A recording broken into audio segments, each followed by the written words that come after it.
Tuhanku Sang Pengasih, kami bersujud kepadamu.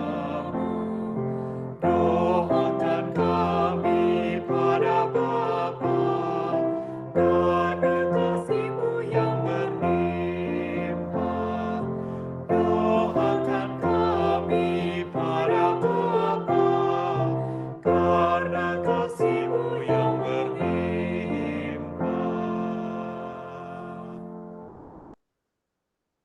Selamat pagi Romo Ismartono dan teman-teman yang di Asia, dan selamat sore untuk teman-teman yang di US. Hari ini kita ketemu lagi dalam acara Iman yang Berpikir yang diadakan oleh WKICU, Warga Katolik Indonesia, California Utara. Senang sekali bertemu lagi dengan teman-teman. Saya Lucy yang akan membantu menjadi moderator untuk sore ini. Mari kita lanjutkan lagi mendengarkan pengajaran dari Romo Ismartono tentang ajaran sosial gereja. Sebagai informasi bagi yang baru bergabung pada minggu ini, tema yang diangkat oleh WKICU untuk Iman yang Berpikir, Spring Program ini berjudul Berbahagialah yang miskin di hadapan Allah, mendalami ajaran sosial gereja. Dan tema besar ini akan dipecah-pecah menjadi 8 topik kecil yang dibawakan dalam 8 sesi. Sore ini kita akan masuk ke sesi kedua, dan judul pengajaran yang akan disampaikan oleh Romo Ismartono sore ini berjudul Ajaran Sosial Gereja di Antara Kapitalisme dan Sosialisme.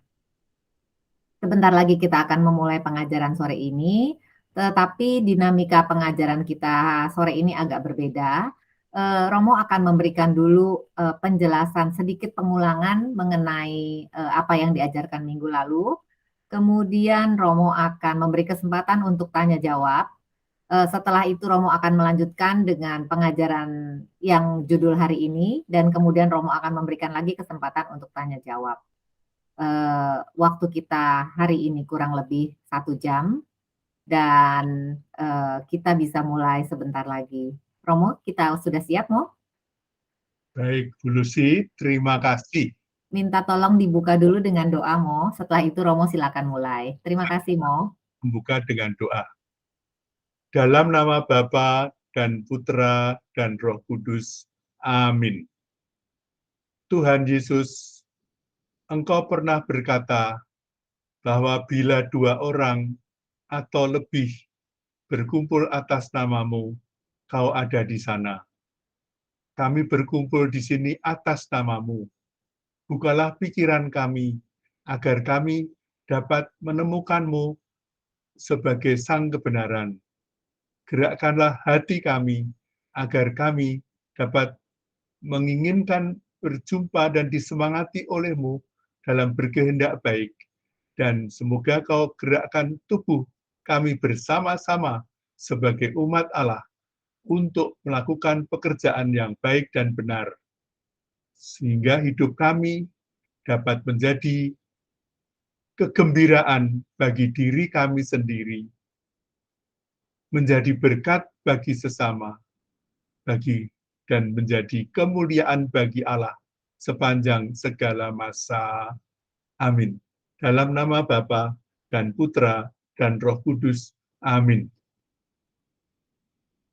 Ibu-ibu dan bapak-bapak, saya mau menyusun hari ini dalam urutan sebagai berikut.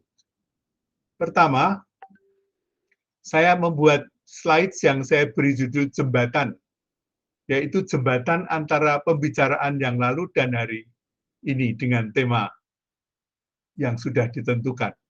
Maka silahkan Ibu Lucy dengan kawan-kawan atau siapa untuk menayangkan slides pertama yang judulnya jembatan.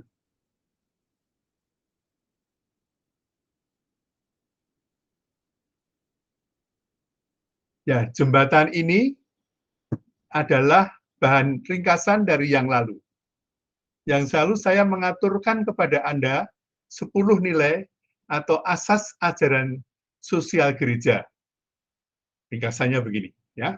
Coba silahkan. Inilah judulnya, lalu silahkan kedua. Pertama, ajaran sosial gereja sejak lama, sejak semula, yang judulnya Rerum Novarum, sampai yang terakhir Fratelli Tutti, yang puncaknya adalah Evangelii Gaudium, Evangelium Vitae. Inilah martabat manusia. Ini saya sebut sudah dalam pembicaraan yang lalu. Manusia memiliki martabat luhur karena dia diciptakan secitra, sewujud dengan Allah. Anugerah dari Allah yang paling besar bagi manusia adalah kehidupan ini. Maka dari itu disebut bahwa kehidupan ini suci adanya. Dari saat dimulai sampai saat kembali kepada Allah. Ini yang pertama. Ya. Yang kedua, silakan. Yang kedua adalah komunitas. Manusia yang bermartabat itu adalah makhluk sosial. Disebut begitu, sosial. Dari kata Latin socius, artinya teman atau sahabat. Kebersamaan mereka. Bukan hanya dalam bentuk lahir, tetapi juga batin. Maka ada komunitas yang diberi semangat, dan komunitas yang terbesar kita terdalam adalah gereja, dan semangatnya adalah Roh Kudus.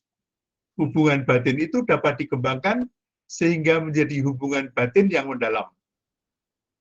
Yang ketiga, solidaritas. Hubungan yang mendalam itu membuat manusia berhubungan juga secara kuat. Solidus itu bahasa Latin, artinya teguh, padat, kuat. Bukan hanya seperti batu di samping batu yang lain, kerikil satu dengan kerikil yang lain, tetapi ada hubungan yang lebih kuat. Hubungan yang teguh itu mulai dari keluarga yang dikembangkan di dalam masyarakat. Maka sejak dulu Paus ngomong tentang mengajar tentang keluarga ini. Penting, disitulah banyak hal yang terjadi nanti bagi seorang manusia. Maka orang mengatakan keluarga inilah inti gereja. Hubungan yang paling kuat adalah hubungan cinta tanpa pamrih. Hubungan dalam keluarga itu tanpa pamrih. Yang wujudnya misalnya dari kasih bapak, kasih ibu kepada beta, itu lagunya ya, tanpa jadi Katolik bisa lagu ini. Kasih ibu kepada beta, itu bagaikan surya, rela memberi, tak nuntut kembali. Dalam hubungan cinta, manusia tidak sampai hati melihat orang yang dicintai meranggung penderitaan. Solid 3, itu yang. Lalu yang keempat, hak dan kewajiban. Manusia itu memiliki hak. Pertama-tama hak dasar, yaitu hak hidup yang diberikan oleh Sang Pencipta. Hak itu harus dilindungi secara bersama-sama. Dan hak untuk memiliki harta benda sebagai sarana hidup. Tetapi manusia juga memiliki kewajiban yang harus ditunaikan agar kehidupan bersama yang bermutu dapat dikembangkan sehingga terbangun masyarakat yang adil sebagai syarat untuk adanya masyarakat yang damai. Damai bukan hanya tidak ada perang, tapi ada kerjasama demi perkembangan lahir batin manusia. Itu yang keempat. Yang kelima, peran serta. Maka jadi keluarga itu pun sebagai bentuk kecil, semua diharap untuk peran serta. Bahasa Inggrisnya participation. Ya. Bentuk yang paling kecil. Kalau ibu memasak, ayah mencari, itu bentuk yang kuno ya. Ibu memasak, ayah mencari makan, anak-anak makan bersama, ambil bagian, menata piring. Nah, itu berarti peran serta. Semua peran serta. WKU ini orang yang peran serta. Ada yang jadi moderator, ada yang jadi pengurus teknik, ada yang mengorganisir. Untuk mengembangkan kehidupan bersama yang bermutu, masing-masing anggota masyarakat harus berperan serta sedapat mungkin sesuai dengan talenta yang diberikan oleh Tuhan dan dikembangkan di dalam masyarakat. Kurang M di situ. Dengan berperan serta, manusia menjadi anggota masyarakat, bukan hanya menjadi warga yang hidup tetapi belum atau tidak menghidupi masyarakatnya. Maka WKICU itu namanya warga dulu ya. Semua masuk ke situ. Bayi, tua, muda, kuat, tidak kuat di situ ada. Itu minimal, batas minimalnya adalah warga. Nanti di atasnya berkembang yang namanya anggota. Ketika di dalam gereja juga, semua orang dibaptis, bayi dibaptis. Nanti pada waktu sakramen penguatan, lalu mulai dewasa, lalu ada peran serta dari tidak lagi anak-anak, tetapi ambil bagian. Itu yang kelima. Yang keenam, silakan perhatian kepada yang lemah atau miskin. Kaum miskin merupakan mereka yang hidup berkekurangan sehingga mereka menanggung penderitaan dalam hidup. Gereja mengajar bahwa kaum miskin harus menerima perhatian agar dapat menjalankan kehidupannya secara layak sebagai manusia utuh. Bahkan nanti dalam Matius misalnya, Tuhan Yesus mengidentifikasikan diri dengan mereka yang miskin. Ketika aku lapar, kau beri aku makan. Ketika aku dalam penjara, kau kunjungi aku. Ketika aku haus, kau beri minum. Ya, jadi besok kalau kalau mati di depan pintu surga ini, cara bercerita ya, besok tidak ditanya agamamu apa, gitu ya. Wah, saya Katolik Tuhan. Lalu ditanya ini, whatever you do to the least of my brother, you do unto me. Ya, ketika aku, kapan itu terjadi Tuhan? Ketika aku lapar, kau beri aku makan. Itu final judgment, itu ceritanya begitu. Ya, itu cara untuk memahami. Ya. Dan sejak awal, gereja mengalami ini. Mari kita teruskan. 7, hak untuk bekerja. Kerja itu bukan hanya soal cari nafkah, tetapi tanda bahwa seorang bermartabat. Untuk hidup manusia berhak untuk memiliki sarana agar hidup dengan layak. Sarana hidup itu diperoleh dengan bekerja.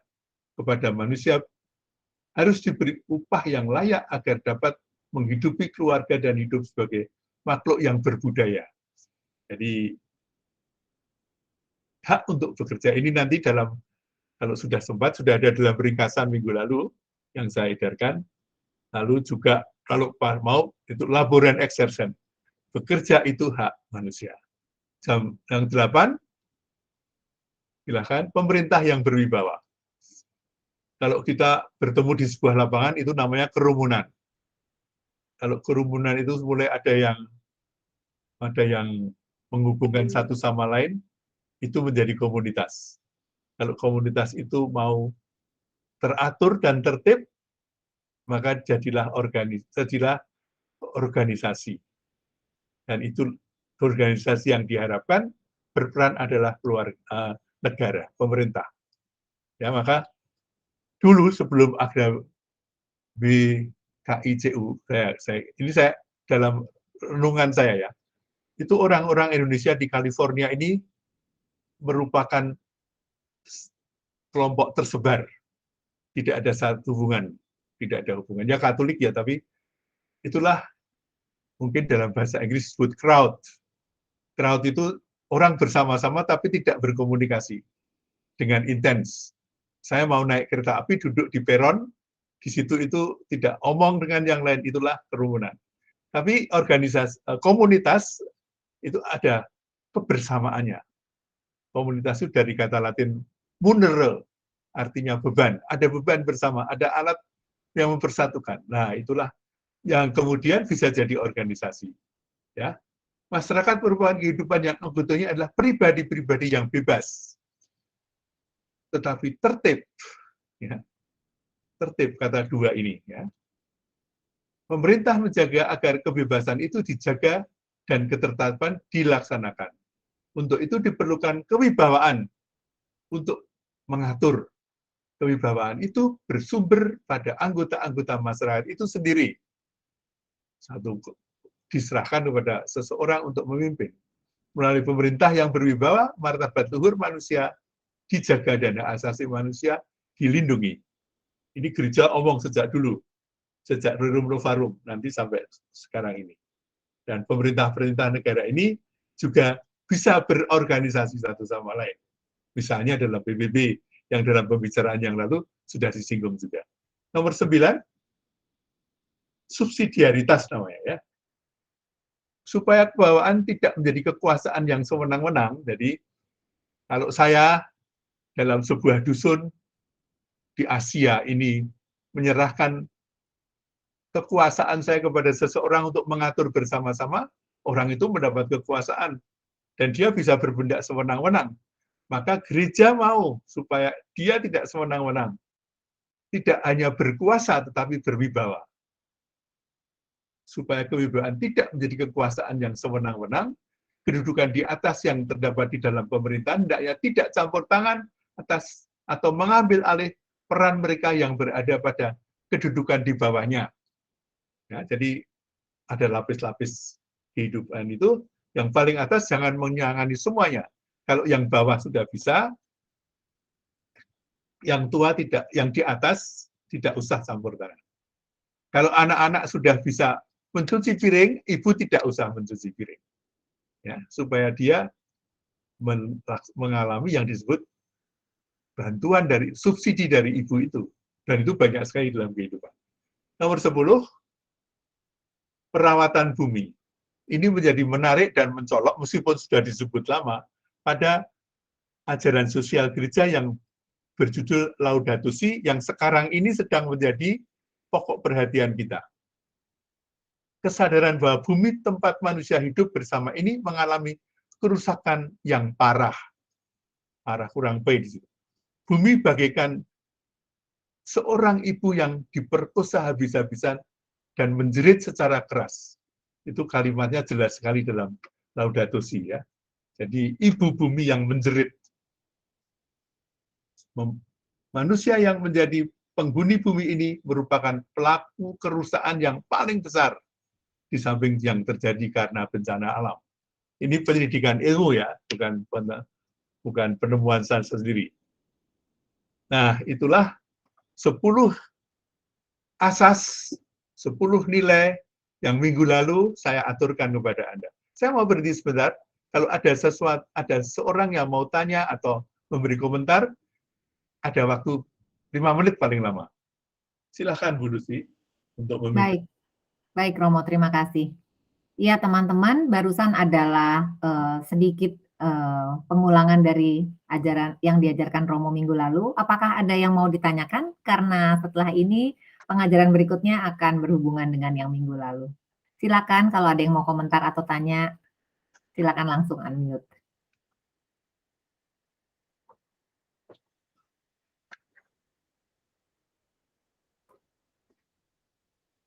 Ya, ini sudah saya katakan minggu lalu ya. Hanya dulu, ya begitulah caranya ya. Tapi sekarang diambil intinya untuk masuk ke sini. Iya, rasanya tidak ada Romo. Apa Romo mau teruskan? Oh, tunggu, Pak Arsian unmute barusan. Pak Arsian, apakah ada yang mau ditanyakan atau disampaikan? Iya, Romo. Ada yang ingin saya tanyakan. Kalau melihat ajaran sosial gereja ini, saya jadi teringat ini semuanya sebenarnya mirip dengan ajaran ajaran sosial gereja itu mirip dengan ajaran kehidupan yang diajarkan oleh orang-orang yang bijak ya, Mo ya. Ya. Seperti martabat, komunitas, bla bla bla lah. Atau ajaran spiritualitas. Ya. Apa bedanya, Mo? Juga apakah ajaran spiritualitas kalau ditambah dengan Tuhan jadi agama begitu. Sekian aja, Mo. Terima kasih. Terima kasih, Pak Arsyad. Bapak juga bisa menyebut 10 misalnya, ini sama, atau ini jumlahnya sama 10 perintah Allah ya. Ya, dan 10 juga. Perintah keempat apa? Hormatilah orang tuamu ya, itu kan keluarga itu ya. Memang itu babonnya adalah bagi orang kita, orang beriman dengan tradisi Yahudi Kristen adalah 10 perintah Allah misalnya. Itu Pak ya. Dan itu diakui ya. Bahkan dalam Laudato Si ensiklik yang terakhir itu di sana ajaran Islam, ajaran orang Islam juga ditarik ya, dimasukkan. Ajarannya orang Ortodoks juga masuk ya Pak. Jadi ini apa kekhasannya? Apa yang khas bagi ajaran sosial gereja adalah bahwa ini menjadi perhatian umat Katolik yang masuk dalam gereja Katolik untuk diperhatikan bersama-sama sesuai dengan kebutuhan zamannya, ya, setempat, sewaktu. Maka dari itu ini menjadi alat untuk supaya nilai-nilai yang tinggi itu, yang universal itu menjadi relevan bagi situasinya. Ya, kalau dulu pada Rerum Novarum itu masalahnya zaman industri baru, kecuali menemukan mesin uap, mesin apa-apa ya Pak, bagus. Ternyata ada kemiskinan yang besar sekali di kalangan buruh. Nah, itu diperhatikan, cinta. Khotbahnya mungkin hanya sama, cintailah sesamamu. Tapi ini mau menjadi tajam. Nah, sekarang ini misalnya saya ambil yang pertama, Fratelli Tutti. Itu masalahnya adalah Laudato Si. Di situ kita melihat bahwa alam ini yang rusak. Ya, itulah Pak. Jadi bersatu dalam keprihatinan universal, ya, menajam dalam menanggapi situasi lokal atau sewaktu. Misalnya saja dalam Fratelli Tutti disebut bagaimana sikap gereja Katolik untuk menolak perang, ya, eksplisit itu. Ya. Maka kemarin waktu terjadi tembak-menembak di Rusia itu ya, Pak, itu kan Paus berdoanya bukan main, mengajak kita berdoa, karena itu pas bahan yang sedang diajarkan, tidak setuju adanya perang, lah kok malah ada perang gitu ya. Jadi itu Pak yang dapat saya jawab. Terima kasih, Mo. Nah, nanti mungkin akan muncul lagi, jangan segan-segan mengungkapkan pertanyaan. Terima kasih. Baik, terima kasih Pak Arsyad. Kalau tidak ada yang lain, silahkan moderator atau tim teknik untuk meluncurkan bagian yang kedua. Itulah bagian yang merupakan porsi utama yang diumumkan pada hari ini. Ya, 10-nya tetap, ya, ajaran sosial gereja di antara kapitalisme dan sosialisme. Pengantarnya begini. Perumusan ajaran sosial gereja terjadi untuk menerangkan dan memperjuangkan ke-10 asas yang masing-masing dan semua mengenai manusia. Ya. Masalah awalnya adalah adanya jurang di antara manusia itu sendiri. Pada masa awal industri modern, ditemukannya mesin-mesin. Ya, di situ ternyata ada buruh yang jumlahnya banyak dan menderita. Yang gereja waktu itu juga karena percaya bahwa Allah menjelma menjadi manusia, ada manusia menderita, hatinya terkena. Ya. Dan mungkin pada awalnya juga belum sejelas pada waktu mulai ditulis ajaran itu dirumuskan. Bahkan ada orang yang bilang agama itu candu rakyat.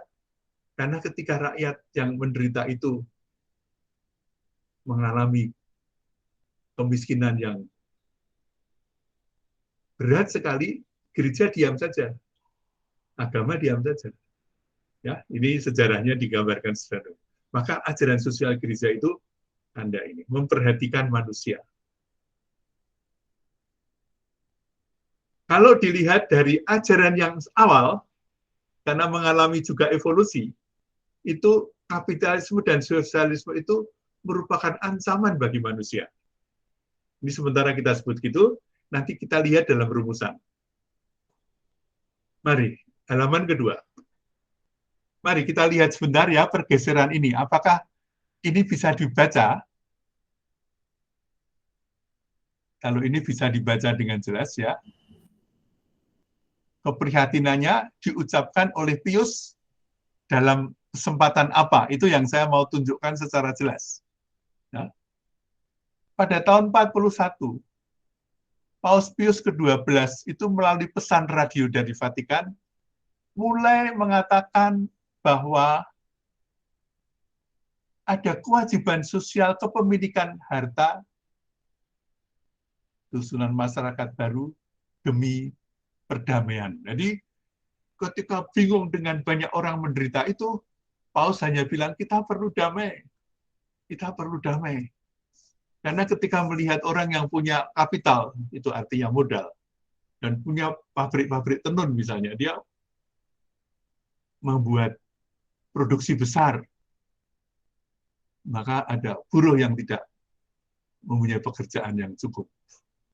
Tidak memberi gaji yang cukup, mereka menderita. Ya, maka Paus mulai mengatakan, harta itu mempunyai watak sosial, tidak untuk seorang diri saja. Dan untuk itu perlu ada masyarakat yang baru demi perdamaian. Itu masih seperti bayi mungkin ya, menangis saja ketika dia menderita. Lalu pada tahun 61, ajaran itu, ya terima kasih, bisa besar nih, berpusat pada masalah di Eropa dan jurang kaya miskin yang membesar. Kalau sebelum zaman industri modern ya, seorang ibu bisa menjahit. Dia menjahit untuk membuat baju untuk bapaknya, untuk anaknya, untuk mungkin untuk ponakannya gitu ya. Cukup. Tapi ketika pakai mesin, baju itu dalam waktu yang dekat, pendek, dapat menjadi ratusan diproduksi. Maka harus ada pemasaran, harus dijual. Karena laku terus, maka kemudian ada buruh-buruh yang harus mengerjakan, tapi nyatanya mereka tidak mendapatkan upah yang cukup. Itu masalah ini, yang dulu masalah buruh di Eropa menjadi jurang yang nampak di mana-mana. Lalu tahun 63 ditujukan kepada semua orang. Dulunya hanya ditujukan pada uskup, imam, dan patriark. Yohanes Paulus ke-23, untuk masalahnya dulu tegangannya antara buruh dan majikan. Enggak ya. Lalu ternyata ini tegangannya antara yang waktu itu disebut dunia pertama dan dunia ketiga. Ya. Yang oleh ahli lain, Lenin itu antara pemerintah dan rakyat. Lalu tegangan dunia ini antara orang pemilik tanah dan petani, seperti di Tiongkok. Lalu nanti ketegangannya antara itu manusia satu dan kelompok lain karena mempunyai sarana hidup yang lain. Dulu hanya untuk orang-orang Katolik di gereja, tapi pada tahun 63 Yohanes ke-23 ditujukan kepada semua orang yang beretikat baik. Ternyata di dunia ini disadari bahwa banyak orang yang juga beretikat baik. Ya. Maka ada tuntutan bahwa semua manusia itu punya hak legal, bahwa dia diakui adanya, punya identitas. Dan maupun politis. Misalnya ada koloni orang-orang India pergi ke Pasifik ya, dia punya menduduki tanah, duduk di situ bersama penduduk, akhirnya mereka perlu identitas sebagai warga negara Nuru misalnya, ya, atau semanapun juga. Tahun 65, Gereja Katolik merasa yakin, dipercaya untuk mengembangkan nilai, tata gaya hidup di dunia modern lewat asas nilai arah menuju apa. Jadi semua ini dibuat kecuali dulu rumusnya untuk perdamaian, tapi kemudian bergeser mencari dasarnya yaitu keadilan, menuju dunia yang adil. Ada perdamaian yang tidak ada keadilan, yaitu semua dipimpin oleh sebuah rejim, itu sepertinya damai, tidak ada perang. Karena itu damai itu tidak hanya soal tidak ada perang, tapi soal di mana manusia bisa mengembangkan diri sejauh mungkin. Ini pergeserannya, saya untuk melihat bagaimana ajaran sosial gereja itu dalam bahasa kapitalis dan sosialis. Terus kan, silakan yang kedua, pergeseran masalah ya. Tahun 67, jurang majikan buruh kaya miskin bergeser ke persoalan pembangunan global. Itu Paulus ke-6. Paulus ke-6. Ya. Ternyata dunia ini juga ada dunia-dunia kaya dan dunia-dunia miskin. Nah, dapat dilihat ceritanya. Mungkin dari Anda yang sangat yang bergaul dengan ilmu-ilmu sosial dapat melihat bahwa pada tahun-tahun itu di kalangan ilmuwan sosial juga ada pengembangan macam-macam, tapi di sini bahasa itu menarik, misalnya oleh Johann Galtung, center dan periferi. Ya, ada dunia yang menjadi pusat dan ada yang menjadi pinggiran. Ya. Misalnya Paris itu pusat untuk mode.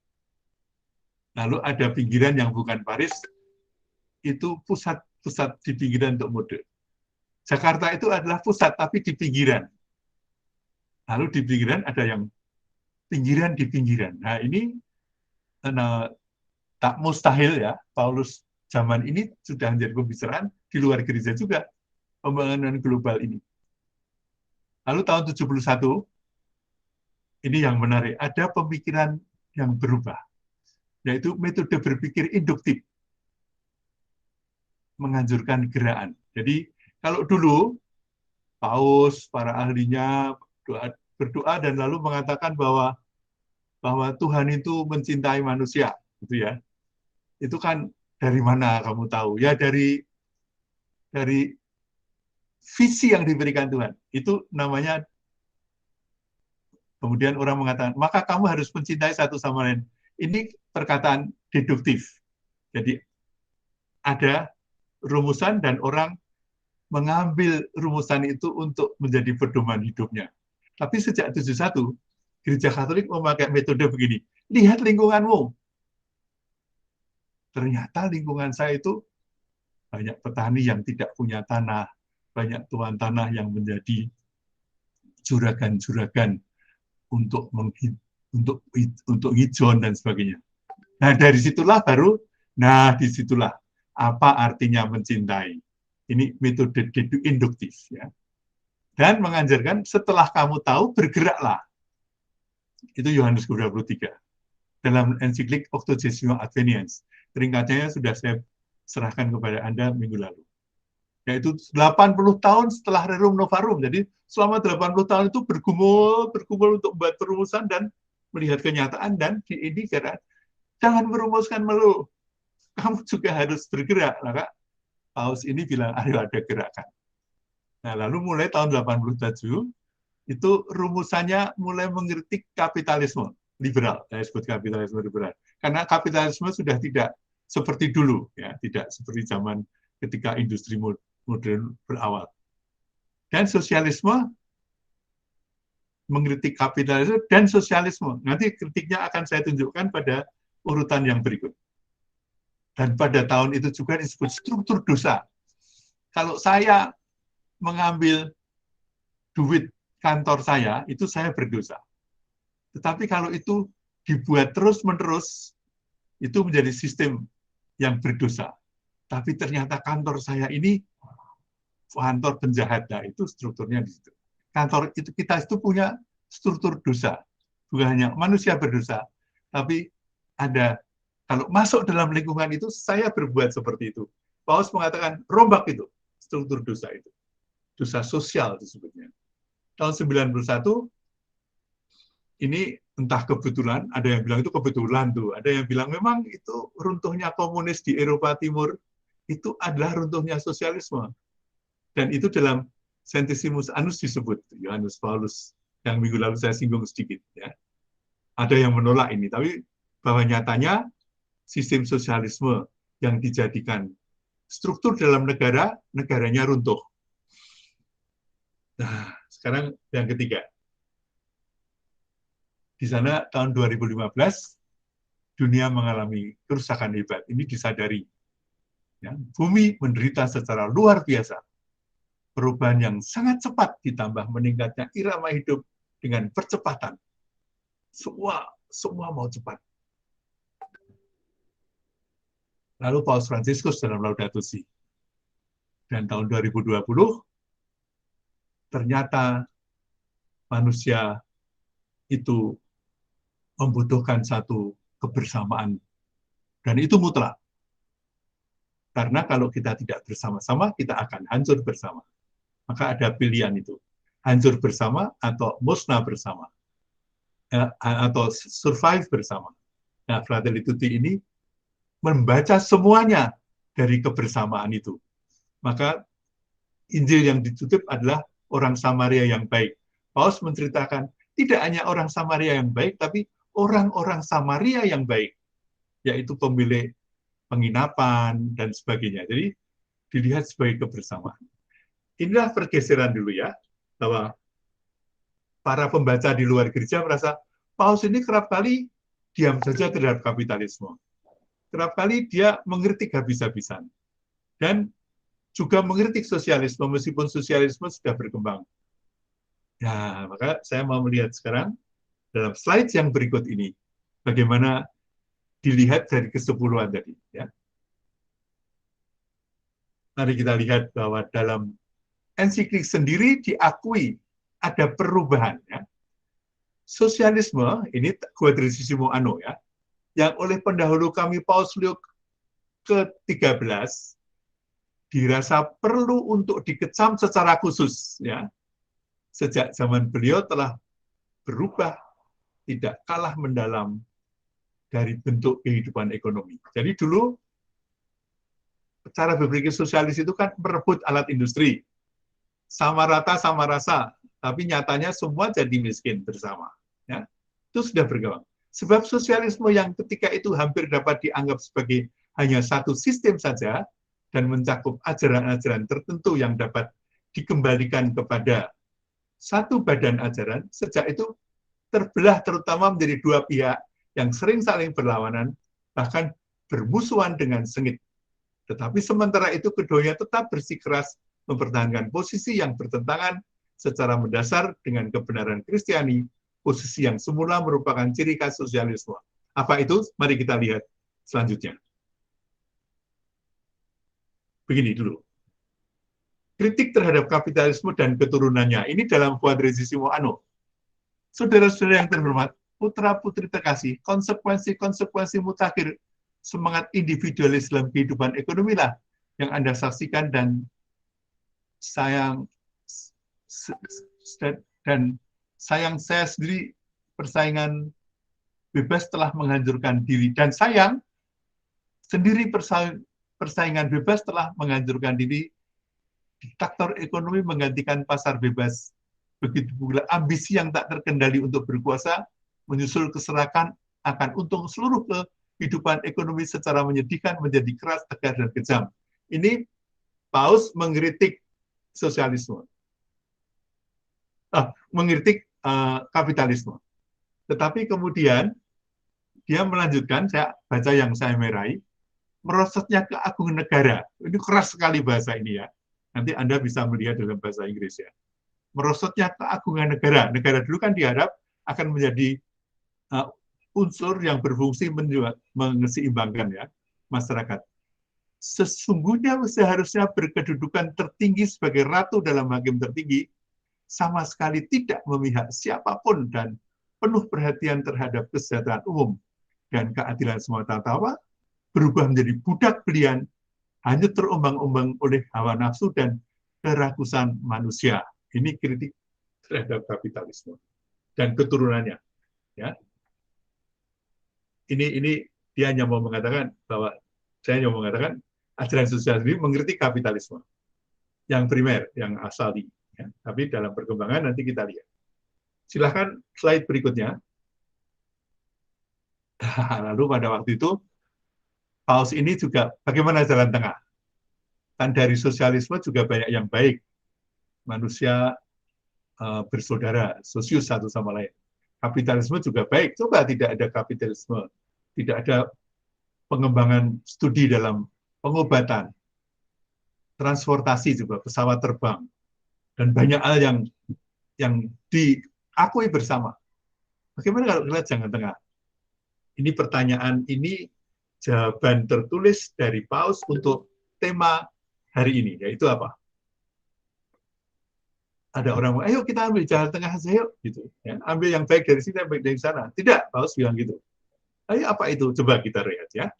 Kendati begitu, jangan ada yang mengira bahwa semua kelompok atau aliran sosialis yang bukan komunis tanpa kecuali telah mencapai keinsyafan itu menurut kenyataan atau perkiraan. Sebab sebagian terbesar mereka tidak menolak pertentangan golongan atau penghapusan pendidikan, melainkan sekedar mengadakan modifikasi tertentu. Jadi gereja tetap bersiteguh. Kami tidak setuju kalau orang tidak punya hak milik. Kami tidak setuju kalau semua kepemilikan itu diserahkan pada negara, lalu orang ambil secukupnya. Ya. Adapun kalau kaidah-kaidah yang sesat itu mengalami modifikasi dan sebagian dihapus dari program, muncul soal atau lebih tepat soal itu begitu saja diajukan dan oleh pihak tertentu. Tidak dapatkah barangkali prinsip-prinsip Kristiani pun sedikit diubah dan diperlunak untuk bertemu dengan sosialisme di tengah jalan dan seakan-akan menjadi jalan tengah itu untuk mencapai kesepakatan dengannya. Ada orang yang diketahui oleh harapan yang tak masuk akal, seolah-olah dengan cara itu kaum sosialis akan tertarik kepada kita.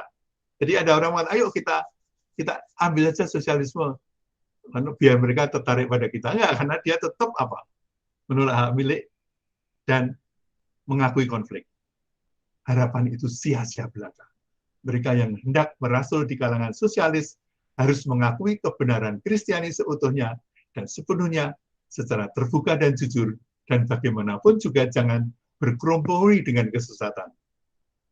Tapi kita kan di dunia ini bergaul dengan mereka. Banyak teman-teman kita yang bekerja untuk orang-orang kecil secara tekun. Meskipun di dalam hatinya, idenya adalah menyingkirkan orang-orang yang kaya, yang membuat mereka sengsara.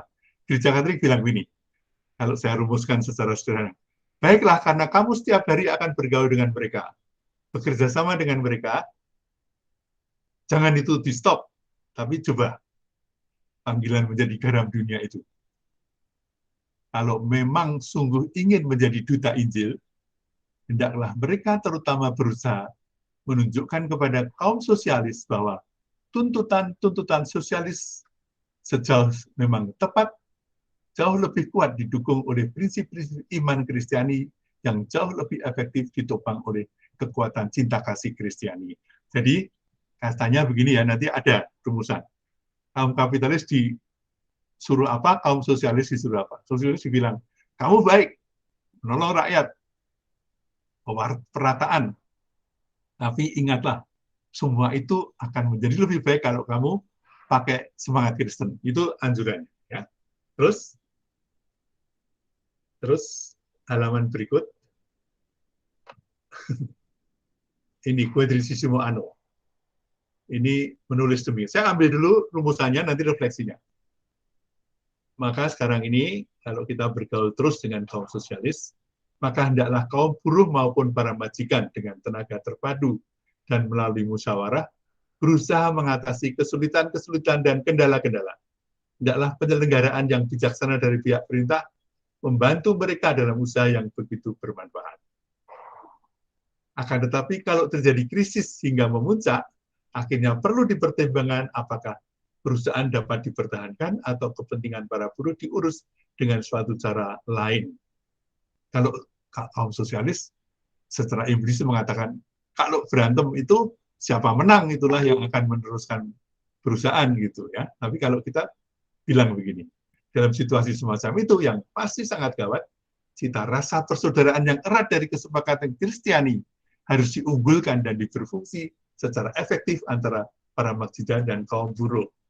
Jadi kalau majikan mau melambung tinggi dengan segala keunggulannya dan kaum sosialis melihat korban dari lambungan yang tinggi, Gereja Katolik bilang, ayo ketemu duduk dan kita bicarakan bersama dengan semangat cinta kasih. Silakan. Maka saya sekarang satu persatu mau melihat dari 10 asas tadi, ya, 10 nilai tadi. Kalimat pertama sudah dari kalimat berikut yang lalu, tapi sekarang yang biru adalah menunjukkan bagaimana catatan untuk kaum kapitalis. Demi keuntungan yang semakin besar dan dalam waktu secepat mungkin, segelintir orang yang bermodal kapital menganggap manusia sebagai alat produksi belaka. Terjadi dua kelompok yang bertentangan. Itu kenyataan. Ya. Mata manusia mengalami itu. Dan orang kapitalis ya terus saja ya, survival of the fittest, yang kuat yang akan survive. Kaum sosialis melawannya. Supaya tidak ada dua kelompok, maka semua harus jadikan sama, idenya itu. Ya. Sama rata, sama rasa, sebagai satu manusia. Maka tidak ada hak milik pribadi. Nah ini ajaran sosial Rerum Novarum gigih ini, mempertahankan. Milik pribadi itu tetap harus ada. Ya. Jadi sehubungan dengan martabat manusia, yang kapitalis membahayakan martabat manusia, dengan membiarkan yang satu mendapatkan banyak tanpa batas dan yang lain jadi korban yang disia-siakan, yang satu melawan itu dengan bakat. Kalau itu enggak, jangan ada kelompok. Terus yang kedua, komunitas. Ini kepada kaum yang biru itu remarknya kita ya. Dalam kebersamaan manusia semua harus sama. Kebebasan orang perorangan dihapus. Ya, jadi ini kalau orang mengikuti itu terus, ya orang tidak bebas lagi juga. Saya misalnya bekerja pada sebuah pabrik, saya masuk pabrik itu, lalu saya akan mendapatkan ya dari bawah. Nggak bisa menentukan saya akan minta gaji segini, tidak. Lalu kepada kaum sosialis ya, dalam kebersamaan semua harus saling membantu, saling bekerja sama untuk menyusun masyarakat sebagai makhluk yang bebas. Karena yang sosialis mengatakan kebebasan itu tidak perlu lagi. Berikan itu kepada negara, negara akan mengurus. Atau organisasi ketiga, bukan buruh, bukan majikan, tapi kelompok ketiga. Dia yang akan mengurus kehidupan saya. Terus ketiga, solidaritas. Kapitalisme hanya mau melihat manusia sebagai alat produksi. Semakin berproduksi, semakin baik. Yang berproduksi dihargai, yang tidak dibuang. Sosialisme hanya mau melihat bahwa manusia hanya boleh hidup dengan barang sejauh kebutuhan dan bekerja sekeras mungkin sesuai dengan kemampuan. Ya, dan dipaksakan dari luar.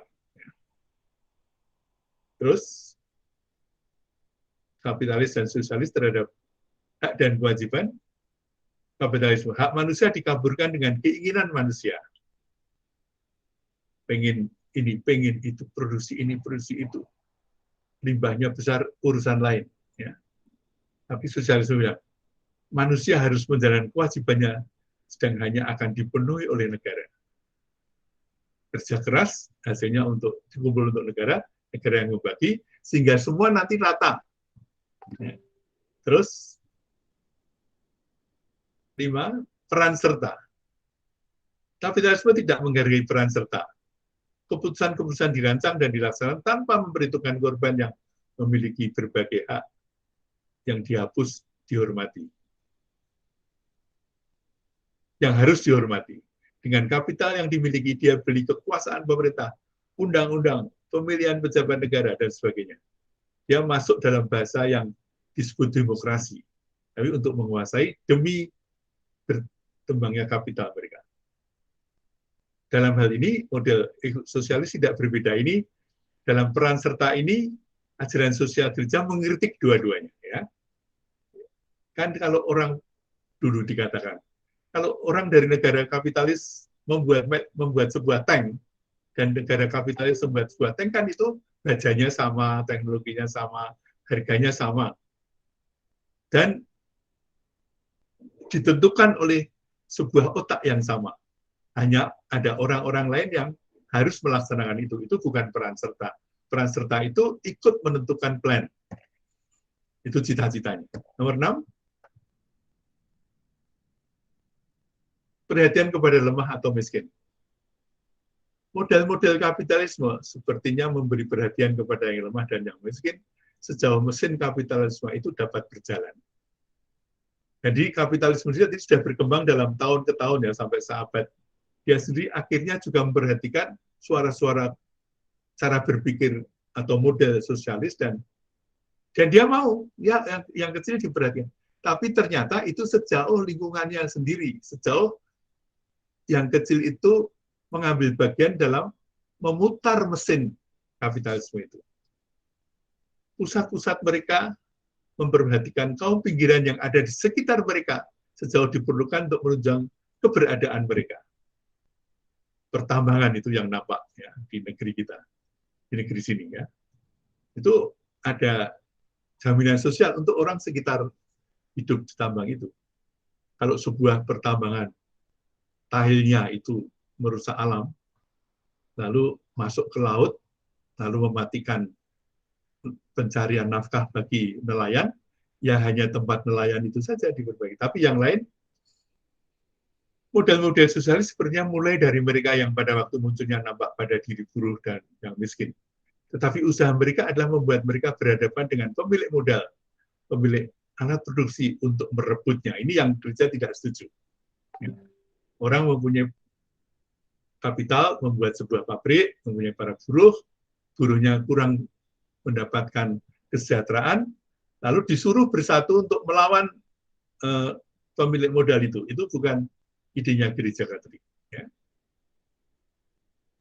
Jadi gini, ketika mereka memerlukan sarana untuk hidup, mereka diberi janji akan mendapatkannya sesuai dengan kebutuhan mereka. Tapi hak untuk memiliki harta diambil dari mereka.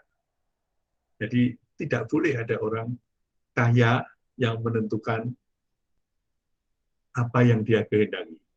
Yang dikatakan gereja, orang kaya itu kalau memang melepaskan hartanya, itu bukan karena disuruh dari luar. Itu ide Kristen, tapi dari alasan yang dalam. Coba kita terus.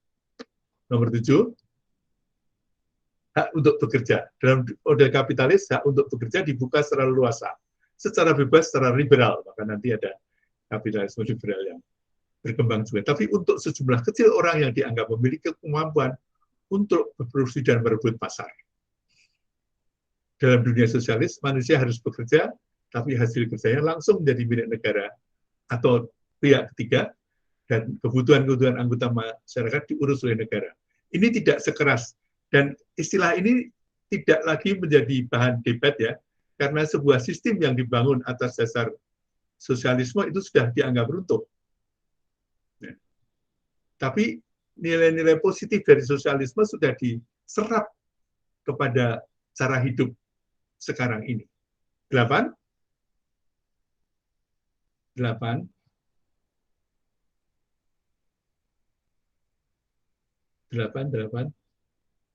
Bagaimana Bu Isi? Pemerintah yang berwibawa. Ini sudah, yang hitam sudah saya tulis ya. Model kapitalis tidak mustahil memberi pemerintah, sehingga kekuasaan pemerintah dapat dipergunakan demi tujuannya sendiri. Ini dapat nampak sekali dalam pembentukan pemerintah baru di pedalaman, ya, di mana ada banyak tambang, ya. Maka mereka menawarkan supaya didirikan kabupaten baru. Gedung kabupatennya sudah dibangun secara mewah, tapi nanti terkait berikutnya, yaitu tambang di luar itu dipakai olehnya. Ini bentuk yang paling simplistis yang dipakai sebagai contoh. Model sosialis menjadikan pemerintah sebagai pihak satu-satunya yang memiliki hak milik yang sebetulnya hak buruh. Dan semua ini secara terpaksa. Maka dari itu sudah runtuh, sudah tidak dibicarakan lagi. Terus 9, subsidiaritas. Dalam hitam sudah saya kaca tadi, dalam model kapitalisme primitif, kekuasaan semakin dibiarkan tumbuh sehingga mengerucut ke atas. Sehingga semakin ke atas, semakin menuju ke pemutraan. Ya, uangnya, cara organisasinya, cara berpikirnya, model transaksinya, itu dibiarkan tumbuh mengerucut ke atas. Tapi sudah saya singgung sedikit juga bahwa kapitalisme sudah tidak seprimitif itu, sehingga masih bisa survive. Dalam model sosialisme, ketika pribadi manusia tidak dianggap lain kecuali sebagai sekrup dalam sebuah mesin, subsidiaritas hampir tidak ada. Baik, lalu yang terakhir. perawatan bumi.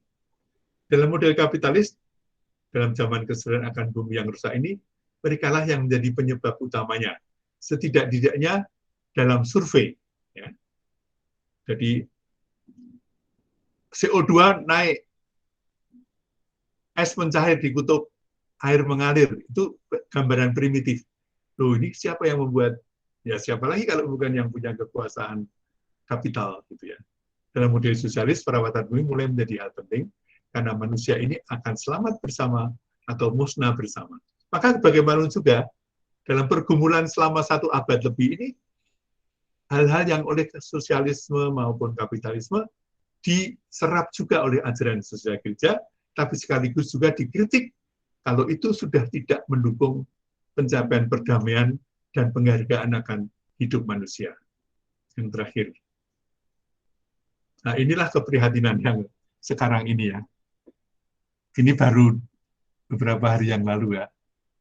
Satellite data shows entire Conger ice shelf has collapsed in Antarctica. Ini sebesar kota Roma katanya. Lunruh itu. Lalu siapa yang membuat? Tentu bukan petani yang ada di Kamboja atau di Vietnam. Bukan orang miskin yang ada di India. Lalu orang menengok itulah. Ada perusahaan-perusahaan Chevron, Exxon, dan semuanya itu. Tapi inilah dalam pergumulan. Ya, Anda dapat mengikuti bagaimana studi tentang situasi sekarang. Ya. Demikian pengantar saya, bagaimana keadaannya sekarang. Ibu Lucy, saya kembalikan. Baik, Romo. Sangat menarik penjelasannya, Romo. Terima kasih banyak. Dan jembatan yang barusan Romo berikan di awal itu sangat membantu untuk membuat kita lebih memahami topik hari ini. Sebentar lagi kita akan masuk ke sesi tanya jawab, tapi sebelumnya minta waktu sedikit untuk pengumuman dulu, Romo. Silakan. Minta tolong, Tia.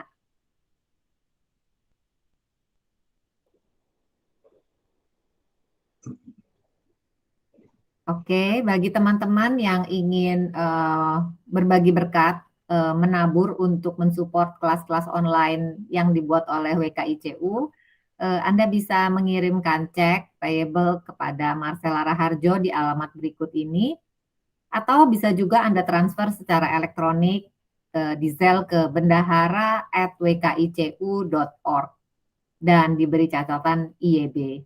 Terima kasih untuk semua taburan persembahan teman-teman selama ini. Pengumuman berikutnya adalah kita akan bertemu lagi dalam acara Ignatian Spiritual Exercise yang dibimbing oleh Romo Andalas pada tanggal 1 April. Itu adalah sesi ke-5 ya. Dan tanggal 1 April nanti judul yang akan dibawakan oleh Romo adalah Berjalan dalam Kegelapan bersama Yesus. Inspirasinya diambil dari Yohanes 11 ayat 45 sampai 57. Kalau ada yang ingin membaca-baca dahulu. Kemudian minggu depan kita bertemu lagi pada hari yang sama, Minggu 3 April jam 6 sore untuk melanjutkan pengajaran tentang ajaran sosial gereja bersama Romo Ismartono di sesi ketiga. Dan untuk sesi ketiga ini Romo akan menyiapkan judul memperjuangkan keadilan atau berbuat amal. Terima kasih atas perhatiannya teman-teman. Oke, makasih Tia. Sekarang kita akan masuk ke sesi tanya jawab, teman-teman. Apabila ada yang mau ditanyakan atau sharing, silakan. Silakan Pak Susilo.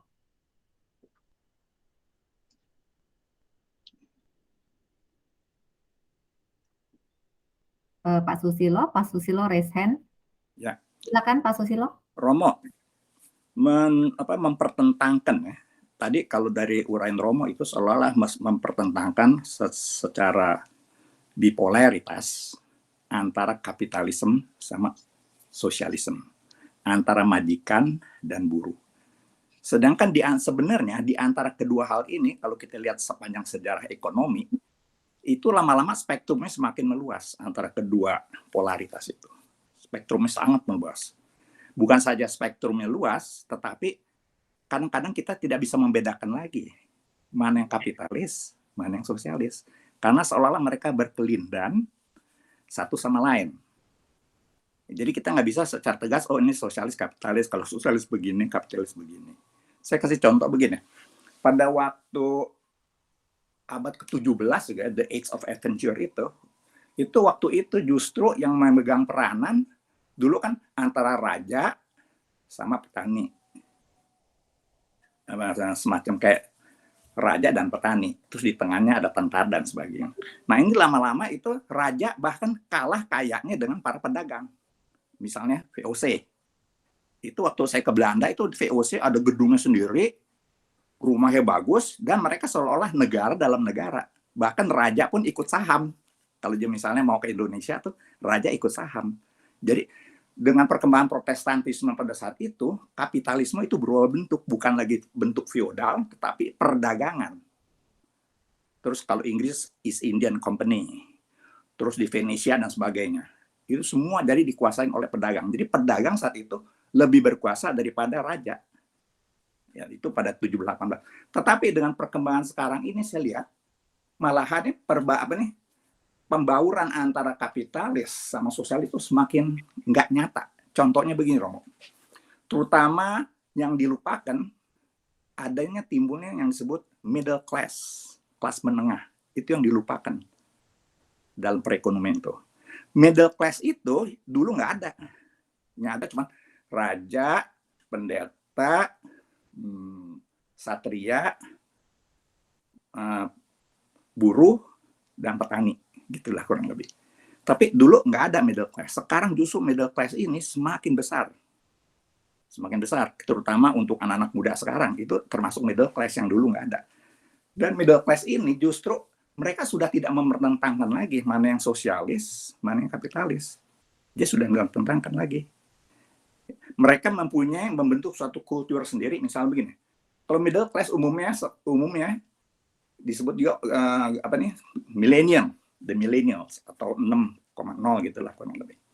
Mereka berorientasi kepada teknologi informasi, mereka berorientasi kepada consumerism, dan umumnya mereka itu startup yang dibeli nanti sama perusahaan-perusahaan besar. Dan yang anehnya sekarang justru banyak malahan kapitalis nurutin sama orang-orang kecil ini. Contohnya untuk startup ini, ada bank yang disebut SoftBank yang di Jepang. Dia justru cari-cari startup mana yang pinter, yang bisa berkembang, dan banyak lagi perusahaan-perusahaan investasi. Kalau kita lihat di startup itu, oh saya perlu uang sekian, saya mau mengembangkan produk ini. Nah, lalu investor-investor mulai masuk, yang jeli matanya mulai masuk untuk inovasi-inovasi itu. Dan bahkan ada juga startup itu yang membuat suatu produk yang sudah jadi, langsung dibeli sama misalnya Google, dibeli sama Apple, miliaran. Maka tidak heran sekarang banyak anak-anak muda yang berorientasi kepada teknologi itu, bukan perdagangan lagi sekarang, teknologi, brain. Ya. Mereka itu justru malahan mendadakan umur 20-30 udah kaya raya, miliarder. Lain sama seperti yang tadi Romo bilang, kapitalis sosialis bertentang terbudi itu stages gitu ya. Tapi sekarang nih, dengan adanya perubahan ini, saya rasa nih menurut saya, mungkin, ini pendapat saya, mungkin yang disebut ajaran sosial gereja itu udah harus menjajaki adanya middle class yang teknologi oriented itu yang merubah secara drastis hubungan antara kapitalis dan sosialis. Mereka sudah nggak mikir lagi sosialis. Mereka berkelindan. Contohnya yang tadi saya bilang, SoftBank. Terus banyak lagi investor-investor lain. Nah, apakah dalam ajaran sosial gereja ini perlu dipikirkan juga middle class ini yang sudah tidak begitu mempedulikan sosialis atau kapitalis, tetapi dalam spektrum yang luas mereka berkelindan satu sama lain sehingga kita nggak bisa bedain lagi. Mungkin yang masih kita bisa bedakan itu misal Chinese. Dia ekonomi kapitalis, pemerintahannya adalah sosialis.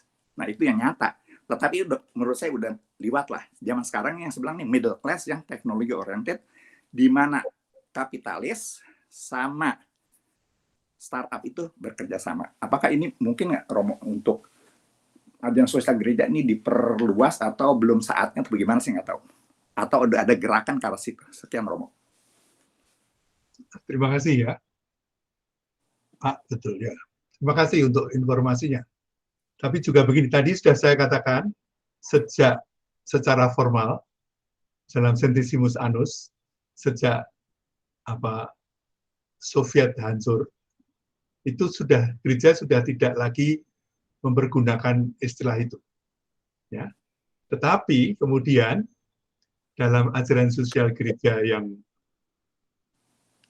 hampir terakhir, Fratelli Tutti dan Laudato Si, itu sudah tidak dilihat kapitalis atau sosialis, tapi dilihat sebagai apa yang diakibatkan. Entah itu sosialis atau kapitalis sudah tidak dipakai. Apa yang sudah diakibatkan oleh gaya hidup sekarang ini yang menimbulkan korban paling banyak. Dan korban yang paling besar adalah rusaknya bumi, gitu Pak ya. Maka gereja tidak, orang-orang gereja tidak bilang Chevron itu kapitalis, tidak. Dia tidak bilang begitu. Tetapi dia bilang bahwa itu sebuah gaya yang mengakibatkan pemanasan bumi naik dan kita semua akan hancur kalau tidak ada intervensi. Begitu Pak ya. Ya. Maka saya sendiri yang nomor 1 sampai 10 tadi itu dari ajaran sosial gereja sampai Centesimus Annus. Setelah yang itu, ketegangan antara sosialis dan kapitalis tidak dipakai lagi. Ya, yang dilihat pada victims, ya, victim. Maka dari itu kita banyak Pak. Jadi sebenarnya ajaran sosial gereja itu salah satu dari kebijaksanaan gereja yang dirumuskan untuk membangun perdamaian manusia, ya. Itu tujuan pertama, dan menghargai yang tadi 10 saya sebutkan. Maka dari itu saya sebut tadi, tank Rusia maupun tank Amerika itu bajanya sama, gitu, modalnya sama, tenaga kerjanya sama. Hanya kalau ini sebagai imajinasi, ya, dalam ilmu sosial banyak imajinasi. Hanya tank Amerika itu digunakan untuk apa, dan tank Rusia digunakan apa, itu tidak urusan. Tapi pertanyaannya hanya, siapa yang menjadi korban karena ada tank itu dan tank itu? Dan lalu gereja pergi kepada korban itu. Maka misalnya dalam Evangelium Vitae, di mana kehidupan dihargai, itu tidak dibicarakan banyak, kecuali si Kain membunuh Abel, gitu aja. Dan ketika Abel mati, suaranya sampai Tuhan. Itu. Dan Tuhan itu telah menjadi manusia dalam iman kita. Maka kita melihat manusia yang jadi korban. Tapi terima kasih untuk ya, gini Romo, jadi maksud saya dengan perkembangan sekarang itu, dulu kan dia punya struktur sosial kan mengerucut tinggi gitu ya, dari raja sampai ke rakyat. Sekarang kan makin landai, dan semakin landai ini justru yang memegang peranan dewasa ini bukan yang di atas di bawah, tapi middle class dengan psikologi sosial yang berbeda, dengan lingkungan yang berbeda, dan dengan paradigma yang berbeda. Itu aja Romo maksud saya. Nah ini, apakah hal ini diperhatikan apa tidak gitu? Untuk sebenarnya ini kita bukan sekarang, tapi di masa yang akan datang itu bagaimana mengatasi ini Romo, untuk middle class ini yang orientasi sangat berbeda. Itu aja Romo. Saya tidak tahu semua, tetapi Romo Henry itu pindah dari tempat itu ke Vatikan, saya kira akan berhubungan dengan masalah itu. Ya, jadi ahli-ahli dari seluruh dunia ini, Romo-romo maupun bukan Romo, awam juga banyak. Tapi istilah middle class memang saya belum mendengar, tapi nampaknya iya, sudah ada perhatian. Misalnya kemarin Pak, hari Sabtu ya, seorang uskup di Indonesia bersama orang-orang muda menggumuli tentang metaverse. Ya, ya, itu metaverse itu. Pastor-pastor masih tergagum-gagum, ini apa gitu, semua ikut ya. Dan uskupnya juga ya, itu ahli-ahli muda semua. Lalu banyak yang tertarik gitu ya. Itu mungkin salah satu tanda bahwa gereja memperhatikan. Ya, ada tanda. Tapi kalau kita lihat misalnya tentang penguatan middle class di paroki, itu bentuknya tidak derivat dari ajaran sosial gereja, tapi dari program negara. Negara ini kan juga untuk buruh migran misalnya, ada desa-desa yang disebut desmigratif. Itu sebenarnya menciptakan kelas menengah kalau saya pakai bahasa Bapak ya. Saya kira ini perlu diperhatikan. Ya, Tapi mungkin saya yakin Romo, Vatikan itu sangat memperhatikan karena di Vatikan ada yang dinamakan Pontifical Academy of Sciences macam begitu, ya, yang luas. Dan saya rasa itu banyak Nobel laureate juga dari anggota Romo di Pontifical Academy of Sciences. Nah, mudah-mudahan di situ nanti dengan perkembangan ilmu yang sangat cepat dewasa ini, Romo, ya, mungkin gereja akan lebih, karena menurut saya gereja Katolik itu satu-satunya institusi satu gereja yang sangat memperhatikan ilmu pengetahuan, terutama yang tadi Romo bilang Laudato Si segala macam. Ya, karena mereka mempunyai background-nya itu mempunyai Pontifical Academy of Science di mana berbagai disiplin ilmu pengetahuan itu memberi masukan kepada Paus. Sekian Romo. Terima kasih. Ya, makasih Romo. Terima kasih. Bu Lucy, bagaimana kalau ada pertanyaan lain ditulis Iya, Romo. ke saya. iya. Besok saya jawab sebelum acara mulai. Oh, oke. Romo sudah tidak punya waktu lagi ya. Ada satu pertanyaan yang muncul di chat si Romo. Mau dijawab sekarang atau besok? Silakan. Mungkin ini pertanyaan terakhir ya, Romo ya. Ya, begitu. Karena lalu yang lain ditulis ya, Bu. Nanti Baik, saya baik. Baik, Romo. Sampai ini saya ada acara dengan Manila. Oke, Romo. Pertanyaan yang muncul, Romo, terakhir, di mana peran komunisme sekarang, Mo? Apakah komunisme sudah mulai beralih ke sosialisme? Oh. Kalau komunisme beralih ke sosialisme itu sudah terjadi lama, ya Bu. Ya, jadi bentuk tetapi bahwa sekarang ini, mari kita lihat saja. Sekarang yang nampak adalah watak-watak dari yang dulu sangat jelas menjadi identitas masing-masing. Kalau yang sosialis ingin menghapus harta milik, memutlakkan negara, yang kapitalis mau mengatakan modal itu penting, bagaimana. Sekarang seperti tadi diungkapkan oleh Pak Susilo, ya, itu tidak setajam dulu, tidak setajam. Persoalannya sekarang diarahkan pada satu, siapa yang menjadi korban dari salah satu gaya hidup, gitu. Itu yang penting. Siapa yang jadi korban? Mungkin itu yang dulu biangnya adalah komunis atau kapitalis atau sosialis. Korban ini juga menjadi perhatian ilmu-ilmu pengetahuan. Ya, seperti itu. Maka dari itu, sejauh saya lihat, sudah mencair tuh, sudah saya katakan tadi. Mulai dari mulai dari Paulus ke-6. Populorum Progressio. Maka dia lebih menekankan perkembangan bangsa-bangsa. Maka kemudian dirumuskan juga tentang mana yang harus dianut atau diserap kapitalis atau sosialis. Lihatlah gereja setempat mempertimbangkannya. Mana yang masuk dalam ketiga ukurannya, mana yang membuat people itu progress, people itu maju. Ya, nah ini yang disebut sebagai discernment bagi pimpinan gereja setempat. Memang Vatikan punya yang disebut Pak Susilo ahli-ahli, tapi KWI itu ada loh. Orang-orang yang berpikir secara tidak hanya deduktif tapi induktif tadi. Berapa orang yang misalnya Indonesia ini ya, kemiskinan berapa kemiskinan naik sejak COVID, sebelum COVID, lalu apa yang harus dibuat.